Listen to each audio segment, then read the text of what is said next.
नमस्ते and welcome to this exciting episode of Satology debunking mythology. Satology के इस episode में आपका स्वागत है।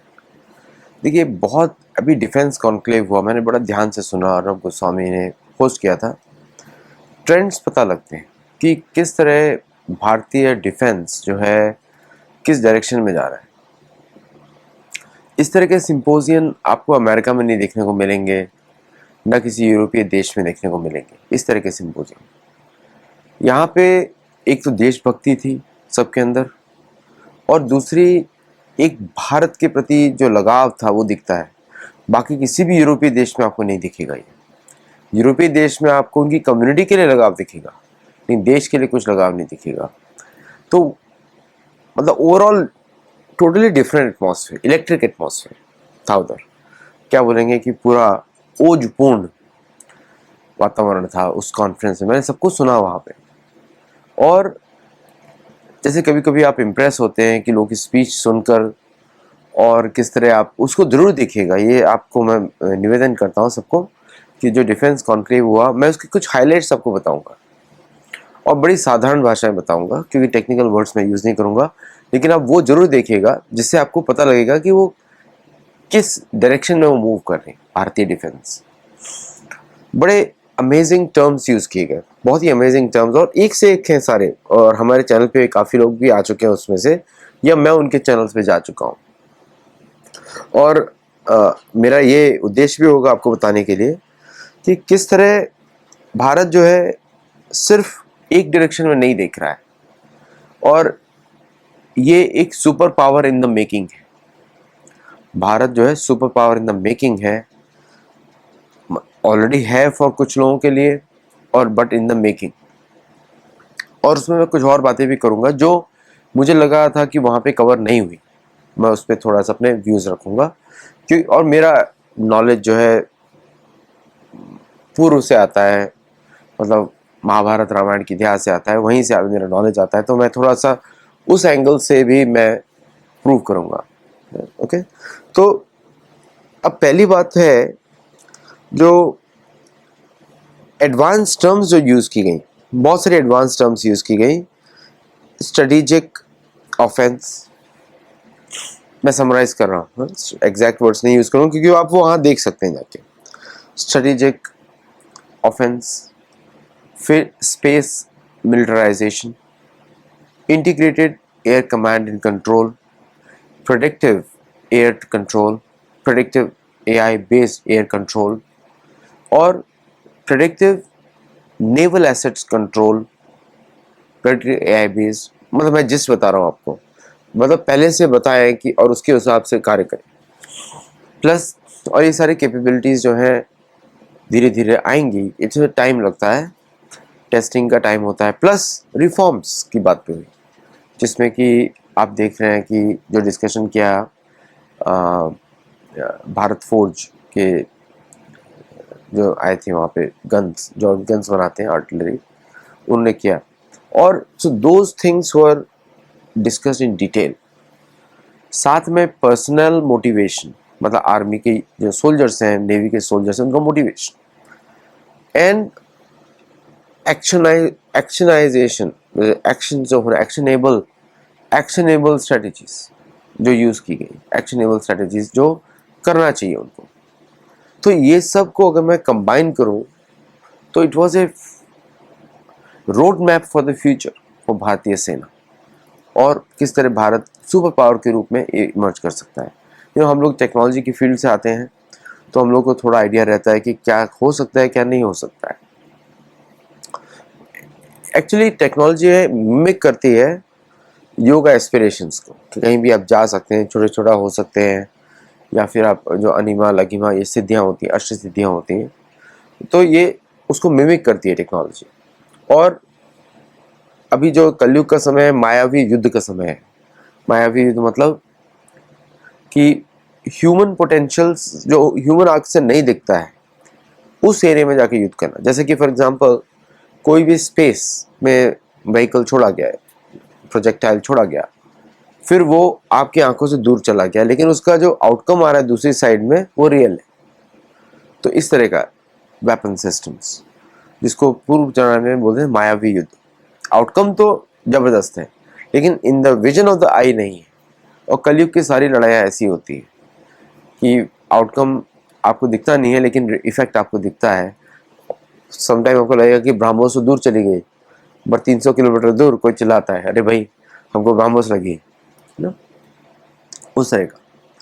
मतलब पाकिस्तान जो है अब अभी तो बेबस है, अब लाचार भी हो जाएगा। और जिस तरह की मैं मीडिया रिपोर्ट्स देख रहा हूँ इन ढाका एंड अदर प्लेसेस, उनका तो कोई अस्तित्व ही नहीं है इसके सामने कुछ भी। बिकॉज वो लोग सब किराए के वेपन्स पे काम करते हैं। किराए का इसलिए बोलता हूँ कि दे बाय वेपन्स ऑन क्रेडिट। जो भारत की कंडीशन थी 2014 से पहले, वो उनकी आज की कंडीशन है। तो भारत 11 वर्ष आगे बढ़ चुका है, 11 वर्ष। तो ये जो कैपेबिलिटीज़ हैं, जैसे स्पेस की सैटेलाइट, स्पेस की कैपेबिलिटीज़ हैं कि using satellite navigation for directing the weapons including energy weapons, ज़बरदस्त फ्रेमवर्क है। और आजकल के सैटेलाइट्स में तो कैपेबिलिटी है, दे कैन डू दैट। फिर दूसरा, ग्राउंड बेस्ड लेज़र एक्टिवेशन, जैसे कि ऑलरेडी भारत के बहुत सारे अस्त्र वहाँ पे आ चुके हैं ग्राउंड बेस्ड प्रोडक्ट्स में, जो कि they can evaporate A drone in the sky, plus direct linear site में उसका अटैक वो भी कर दिया। ये पहले इनको बोलते थे शक्ति, वैदुर्य मणि शक्ति, द्वापर युग में महाभारत युग में यूज हुई बहुत सारी वैदुर्य शक्ति, और ये सब शक्तियाँ बोलते हैं, शक्ति वेपन्स बोलते हैं, जो कि एनर्जी होती है। एम्पावरिंग एन एरो, मतलब हाथ में कोई बाण होगा, उसमें आपने वो टेक्नोलॉजी लगाई और उसको फेंका, उसका इम्पैक्ट वही आता है जो आजकल इनका दिखता है, और उतना ही विध्वंसकारी होता है। ऐसा नहीं कि कम है, शायद ज़्यादा भी हो। और तीसरा है सैटेलाइट बेस्ड इलेक्ट्रोमैग्नेटिक पल्सेस के साथ destruction on the enemy assets. उसके बारे में ब्रीफली टच किया था एक जर्नल ने, and I was very impressed कि उस दिशा में भी वो सोच रहे हैं। On the air side, indigenisation of engines, अभी आप देख रहे हैं कि थ्रस्ट वेक्टरिंग और इस पे काम चल रहा है, आफ्टर बर्नर्स पे काम चल रहा है। अभी एक कंपनी, भारत की एक कंपनी सोना, जो गाजियाबाद बेस्ड है और अदर बेस्ड है उत्तर प्रदेश में, they are making the blades which are made of special alloy, जिससे कि इंजन के पावर के समय बर्न ना हो पूरा। ये टेक्नोलॉजी वेस्ट ने नहीं दी थी। वेस्ट कभी आपको कुछ टेक्नोलॉजी देगा नहीं जिससे उनको नुकसान। उनको हमेशा रहता है कल को अगर हमारे साथ लड़ाई हुई तो ये यूज़ करेगा, जैसे भारत को भी हो। भारत भी अपने की टेक्नोलॉजी किसी को देगा नहीं, क्योंकि उसको मालूम है कल को वो यूज़ कर सकता है उसी के विरुद्ध। सेम वे वेस्ट भी करता है। तो इस एरिया में टेक्नोलॉजी कोलैबोरेशन पॉसिबल नहीं है।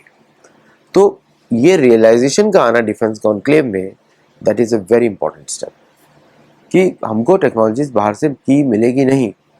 अभी हम 65% पे पहुँचे हैं, और अगर हमको बाकी 35% का जो मार्ग तय करना है, दैट विल बी डिफिकल्ट। तो इसलिए उसमें इन्वेस्टमेंट की ज़रूरत पड़ेगी। और $8 बिलियन, मतलब कि 8 टाइम से 64,000 करोड़ रुपए उस पर लगाए जा रहे हैं इंजन डेवलपमेंट पे, जिससे हम लोग उसको मिमिक कर सकें भारतीय वे में। देखिए, जब पश्चिमी देश इंजन बनाते हैं वो अपनी मानसिकता से बनाते हैं।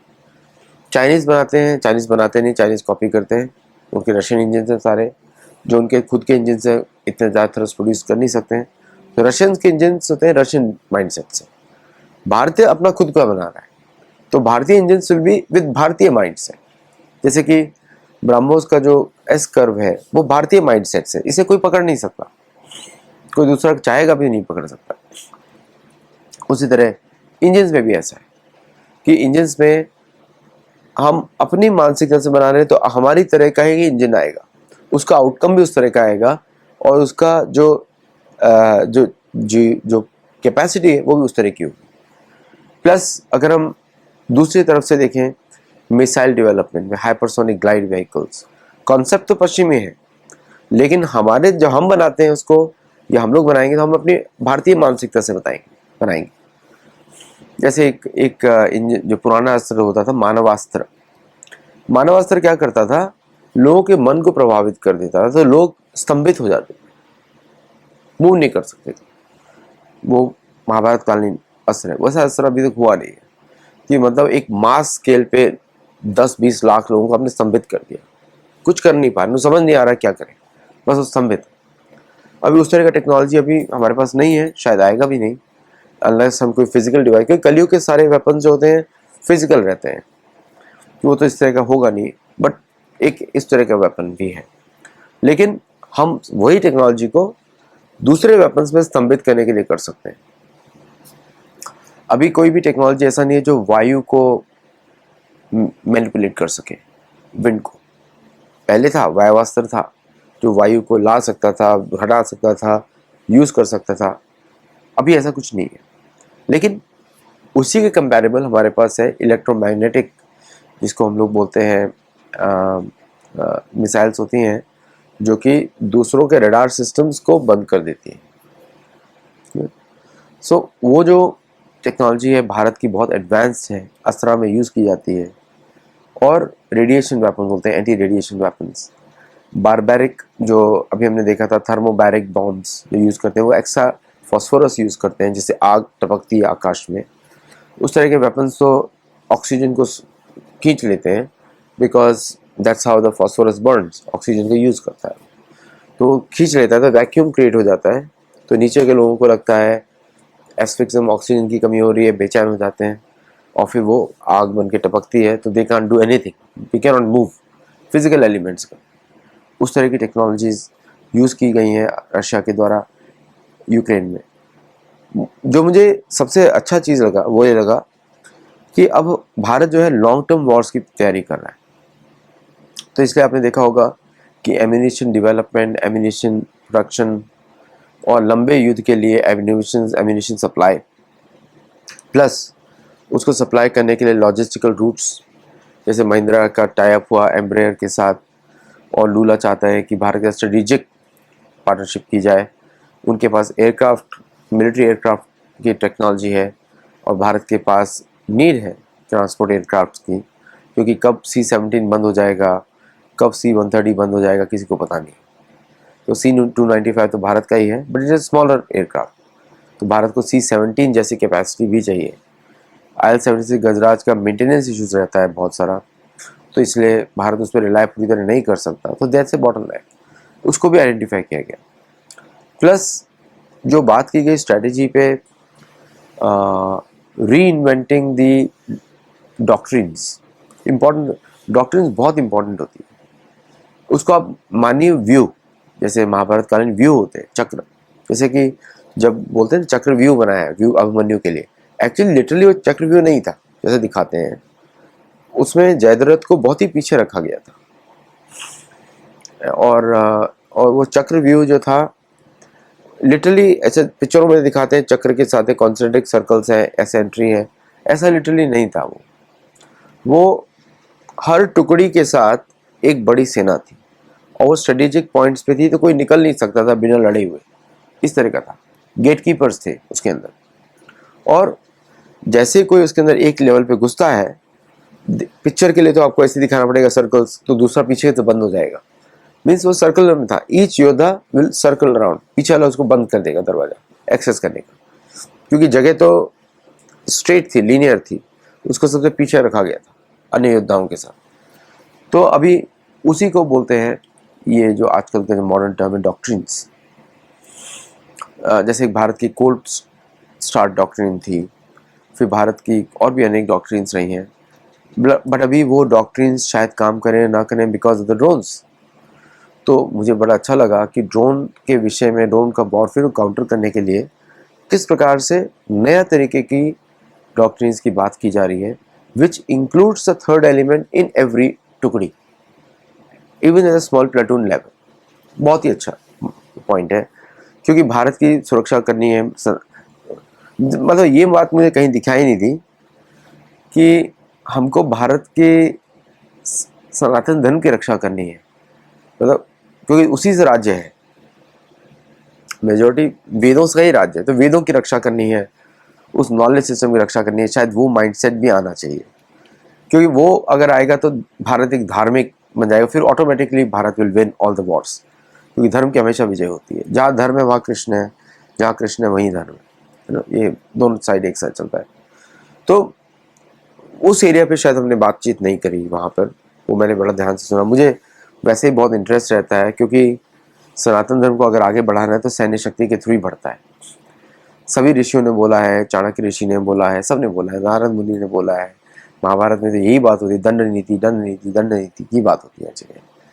सो वो डॉक्ट्रिन में शायद फिलोसॉफिकल एलिमेंट आना जरूरी है जो भारतीय परिप्रेक्ष्य से हो, तो वो शायद मिलिट्री लीडर्स की ट्रेनिंग में फोकस करना चाहिए, और उसमें शायद बहुत उनको अपॉर्चुनिटीज़ भी बहुत दिखाई दी।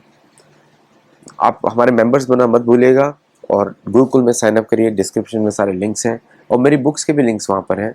अगर आप सतोलॉजी सर्च करते हैं अमेजोन में तो आप किंडल पे भी डाउनलोड कर सकते हैं। तो चलिए, फिर उसके बाद नेवल डिज़ाइंस की बात हुई। मुझे बड़ा अच्छा लगा कि मुझे ऐसा लगता है कि इवेंचुअली भारतीय नेवी की 200 शिप्स भी होंगी और 60,000 सेलर्स हैं। मेरे हिसाब से वो सेलर्स बढ़ के ऑलमोस्ट 500,000 पहुँचेंगे, इंक्लूडिंग मरीन एक्सपीडिशनरी फोर्सेस।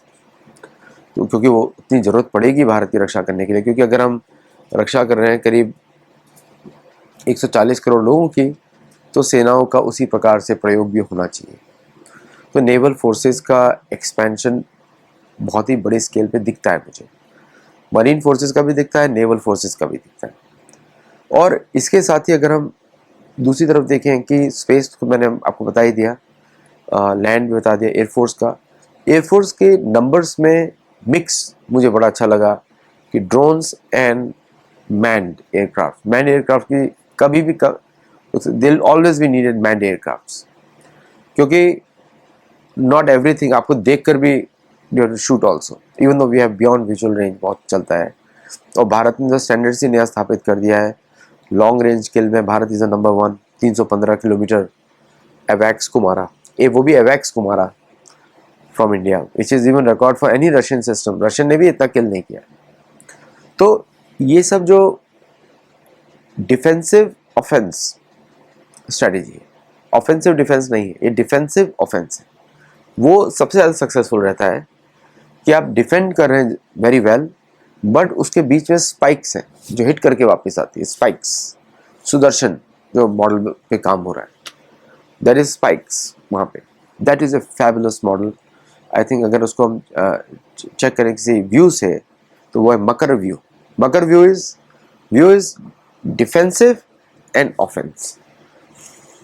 मकर के जैसा, मगरमच्छ के जैसा है, but it is very lightning, but at the same time उसका डिफेंस बहुत ही डीप है, पूंछ तक है।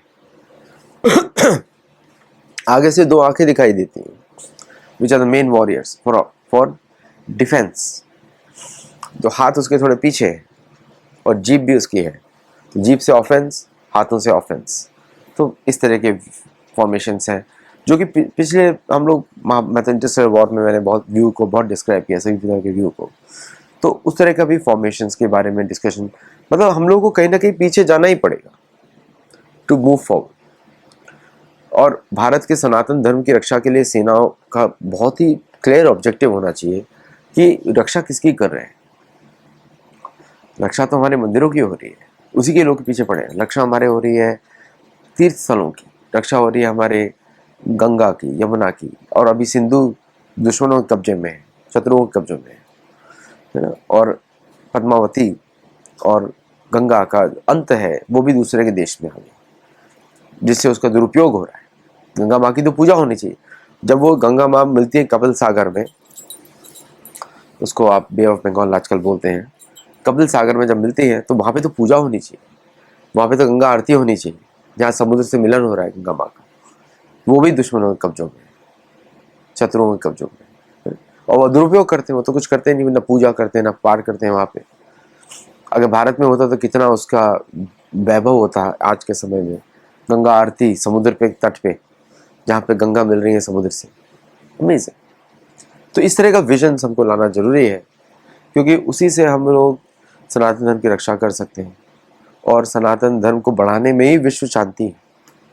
क्योंकि जब लोग अपने कर्मों पे ध्यान देंगे, इमेजिन, जब लोग अपने कर्म पे ध्यान देंगे, there will be no violence.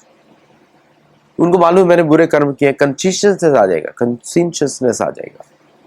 मेरी थोड़ा टंग में लैग है तो कुछ शब्द मैं ठीक से प्रोनाउंस नहीं कर पाता हूँ, तो कंसिशियस आ जाएगा उधर। और मतलब इसको बोलते हैं लज्जा, लज्जा आएगी, सोचेंगे। तो कर्म के ज्ञान से आता है। तो कर्म का ज्ञान तो पूरी दुनिया को चाहिए। बिना कर्म के धर्म नहीं, और बिना धर्म के योग नहीं। योग और सनातन धर्म में कोई फर्क नहीं होता।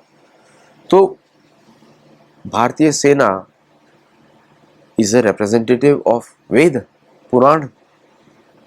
उनके माध्यम से ही वो युद्ध कर रही है, उन्हीं के लिए युद्ध कर रही है। ये मानसिकता आनी बहुत जरूरी है, और यहीं पे डीकॉलोनाइजेशन बिगिन हो जाएगा। तब तो अगर आप सनातन धर्म की बात करेंगे, वेदों की बात करेंगे, तो पृथ्वी आपकी, आपका हक है।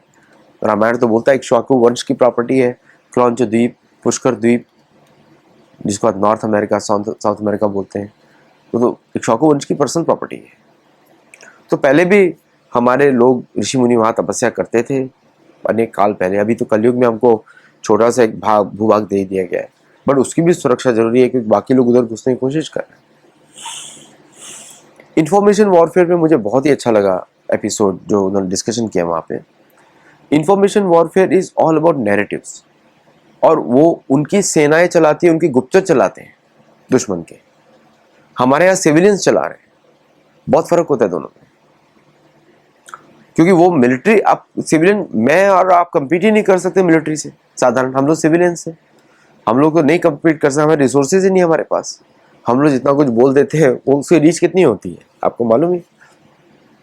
मैक्सिमम कोई अच्छा चैनल होगा तो 2 लाख पे पहुंच जाएगी, 3 lakh, 4 lakh, 4 million, not a reach. तो इंफॉर्मेशन वॉरफेयर के लिए जो फोकस है उनका, लेकिन फिर किसको डिफेंड कर रहे हैं, वही अगेन मेरा बात आ जाता है, किसको डिफेंड कर रहे हैं। जब आपको पर्पस क्लियर हो कि आप सनातन धर्म को डिफेंड करें, तब आप जोर लगाएंगे ना पुराणों से, वेदों से।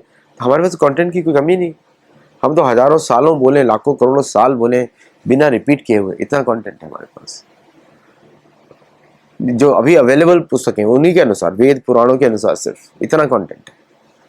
तो उसको प्रोटेक्ट करना, वो भी जिम्मेदारी भरतवंशियों के, भूमि की रक्षा करने वालों की है। आज जो रक्षा कर रहे हैं तो हमारी सेना है, भारतीय सेना है, जो भरतवंशी, इक्ष्वाकु वंशी, चोल वंश, इनके पूर्वजों की रक्षा कर रही है, तो हमारे संप्रदायों की रक्षा करी। तो वो क्लैरिटी आना जरूरी है। जब सारे शत्रु अपने अपने मंचों पे अपने अपने विचारधारा की प्रोटेक्शन करें, हम किसकी प्रोटेक्शन कर रहे हैं? तो हम तो अपने वेदों पुराणों की प्रोटेक्शन कर रहे हैं। तो वो मानसिकता आनी जरूरी है, और वो तभी आ सकती है जब ठीक से ज्ञान हो, है ना। यही मेरा उद्देश्य भी है, बुक्स इसीलिए लिखता हूँ मैं, कि कहीं कहीं हम धर्म से वास्तविक रूप में कनेक्ट हो, प्रैक्टिस भी करें, कनेक्ट भी हो। और हमारी सेनाएं तो, नारा तो वही रहता है, जय श्री राम, राजपूताना राइफल्स का, राजा राम, तो नारा तो वही लगता है। लेकिन उसको वेपन्स के साथ, स्ट्रेटेजी के साथ, जब पर्पस क्लियर हो गया आप किसकी रक्षा कर रहे हैं, फिर तो राके कृष्ण मारे के, मारे कृष्ण राके के, फिर तो युद्ध के लिए हम तैयार हैं। यत्र योगेश्वर कृष्ण यत्र पार्थ धनुधरा तत्र श्री विजय भूति ध्रुवा नीति मतन। विजय निश्चित, जहाँ कृष्ण निश्चित, जहाँ राम है, विजय तो निश्चित है। लेकिन वो तैयारी जरूरी है। किसके लिए युद्ध कर रहे हैं, पर्पस बहुत जरूरी है सभी सोल्जर्स के लिए। जैसे महाभारत युद्ध में होता था कि स्वर्ग लोक के लिए, ब्रह्म लोक की प्राप्ति के लिए क्षत्रिय युद्ध पे आए, क्योंकि धार्मिक युद्ध है। तो मोटिवेशन वैसा था, आखिरी दिन तक सारा दिन लड़ रहे हैं, हाथ घूम रहा है पहिए के जैसा, तीर चल रहे हैं, और एक रथ से दूसरे छत से छलांग मचा रहे हैं। जब सारे शस्त्र खत्म हो गए, तलवार लेके लड़ रहे हैं। मतलब इतनी एनर्जी, इतना शौर्य, इतनी शक्ति मैंने एक्सपीरियंस ही नहीं करी। मैंने जब ये बुक लिखी इंटरस्टेलर वॉर, मैं तो स्वयं ही दंग रह गया कि क्या स्टेमिना था, व्हाट स्टेमिना, सभी सोल्जर्स का, दोनों साइड के, क्या स्टेमिना था इसमें, माइंड ब्लोइंग, सुपर ह्यूमन आज के हिसाब से देखा, बिना कुछ। और संध्या भी कर रहे हैं, रोके संध्या भी कर रहे हैं, सबको पर्पस मालूम था किसकी रक्षा हो रही है। और यहाँ तक नहीं कि सिर्फ युद्ध दोनों में चल रहा है, एप्रिसिएशन भी है, और साथ में बहादुरी और वेपन्स का चॉइस सीक्वेंस से सारे वेपन्स यूज़ किए जा रहे हैं। तो मुझे डिफेंस कॉन्फ्रेंस बहुत ही अच्छा लगा और मेरा कॉन्ग्रेचुलेशंस ऑर्गेनाइजर्स को जिन्होंने किया, बाबा कल्याणी और वो सब जो थे वहाँ पे। एंड इट्स अ टाइम कि इस तरह की कॉन्फ्रेंसेस और भी हो, हम लोग को सीखने को मिलता है। और हम लोग तो स्टूडेंट्स हैं, तो वी स्टडी देयर माइंडसेट, क्या सोच रहे हैं वो लोग, क्योंकि ये लोग तो एक्चुअली ऑन द ग्राउंड हैं। और हम लोग एकेडमिक्स हैं, हम लोग पढ़ते हैं और फ्यूचर की बात करते हैं, लुकिंग एट द पास्ट। तो वंडरफुल कॉन्फ्रेंस, आप लोग उनके एक्चुअल वीडियोस जरूर देखिएगा, रिपब्लिक वर्ल्ड पे होंगे, रिपब्लिक के चैनल्स पे होंगे। और you learn a lot, believe me. आपको कोई सेकेंड हैंड इन्फॉर्मेशन की जरूरत नहीं है, वहाँ पे स्ट्रेट लिसन फ्रॉम देम। आज के लिए इतना ही, thank you very much. Show को अगर अच्छा लगे तो लाइक करिए, शेयर करिए और लोगों को बताइए। नमस्ते।